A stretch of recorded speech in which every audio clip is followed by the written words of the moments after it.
সব জল্পনা কল্পনার অবসান হলো। দীর্ঘ ১০ বছর পর প্রধান বিরোধী দলীয় নেতা পেল ভারতের লোকসভা। আনুষ্ঠানিকভাবে বিরোধী দলীয় নেতা হিসেবে ঘোষণা করা হয়েছে রাহুল গান্ধীর নাম। স্থানীয় সময় মঙ্গলবার রাতে এ ঘোষণা দেয় কংগ্রেস। এর আগে গেল শনিবার দল থেকে রাহুল গান্ধীকে সর্বসম্মতভাবে এই পদে মনোনয়ন দেওয়া হয়। কংগ্রেসের নেতৃত্বাধীন বিরোধীদের ইন্ডিয়া জোটের অন্য শরিকদের সঙ্গে আলোচনার পর এ চূড়ান্ত সিদ্ধান্ত জানানো হয়। কংগ্রেসের সাধারণ সম্পাদক কেসি বেনুগোপাল এমন কথাই জানিয়েছেন। মঙ্গলবার রাতে এক প্রতিবেদনে তথ্য জানিয়েছে ভারতীয় সংবাদ মাধ্যম এনডিটিভি।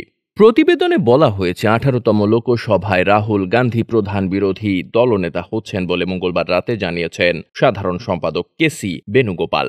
তিনি বলেছেন, CPP chairperson Sonia Gandhi pro tem speaker Bhartruhari মাহতাবকে চিঠি লিখে লোকসভার বিরোধী দলনেতা হিসেবে রাহুল গান্ধীকে নিয়োগের সিদ্ধান্ত জানিয়েছেন। এছাড়া অন্যান্য পদাধিকারীদের বিষয়ে পরে সিদ্ধান্ত নেওয়া হবে বলেও জানিয়েছেন তিনি। মূলত আজ বুধবারই ভারতের ১৮তম লোকসভা সাক্ষী হতে চলেছে এক বড় লড়াইয়ের। বিরোধী এবং শাসক জোটের মধ্যে ভোটাভুটি হবে লোকসভার স্পিকার পদ নিয়ে। তার কয়েক ঘন্টা আগেই এই সিদ্ধান্ত জানানো হলো। এদিকে এই সিদ্ধান্ত ঘোষণা করার আগে দিল্লিতে কংগ্রেস সভাপতি মল্লিকার্জুন খাড়গের বাসভবনে ইন্ডিয়া জোটের লোকসভার নেতাদের সঙ্গে এক বৈঠকে যোগ দিয়েছিলেন রাহুল। সেই বৈঠকেই তাকে লোকসভার প্রধান বিরোধী দলনেতা হিসেবে নিয়োগের সিদ্ধান্ত নেওয়া হয়।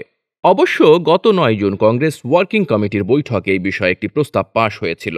তারপর এ বিষয়ে চূড়ান্ত সিদ্ধান্ত নেওয়ার ভার রাহুলের ওপরই দেওয়া হয়েছিল। রাহুল গান্ধী সে সময় জানিয়েছিলেন, সিদ্ধান্ত নেওয়ার আগে এ বিষয়ে ভেবে দেখার জন্য তার কিছুটা সময় দরকার। উল্লেখ্য, রাহুল গান্ধী বিরোধী দলনেতার পদে যাওয়ার মাধ্যমে দীর্ঘ ২ দশক পর লোকসভার প্রধান বিরোধী দলের নেতা পদটি ফিরে পেল কংগ্রেস। ২০১৪ সালে নির্বাচনে ক্ষমতাচ্যুত হওয়ার সময় কংগ্রেস মাত্র ৪৪টি আসন জিতেছিল, আর ২০১৯ সালে জিতেছিল ৫২টি আসন। দুইবারই বিজেপির পর সংসদে দ্বিতীয় বৃহত্তম দল ছিল কংগ্রেস। কিন্তু সংসদে প্রধান বিরোধী দলের মর্যাদা পাওয়ার মানদণ্ড পূরণ করতে পারেনি দলটি। নিয়ম অনুযায়ী লোকসভায় ১০% কম আসন পেলে প্রধান বিরোধী দলের মর্যাদা বা প্রধান বিরোধী দলনেতার পদ পাওয়া যায় না। অবশ্যই এবছরের লোকসভা নির্বাচনে কংগ্রেস ৯৯টি আসনে জয় পেয়েছে। Desk report, বার্তাবাজার।